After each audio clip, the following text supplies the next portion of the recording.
бидний бяцхан өрс ирээдүйд хэн болж хэрхэн төлөвшөж яаж амьдрахаа тэд өөрсдийн мөрөөдөлдөө бяцхан төсөөллийн ертөнцийн бүтээж байдаг.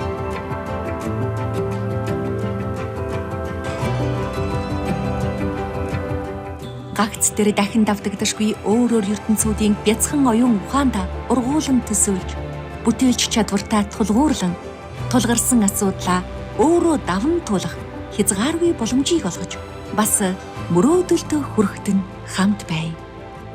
Brick House хүүхдийн хязгааргүй орчин.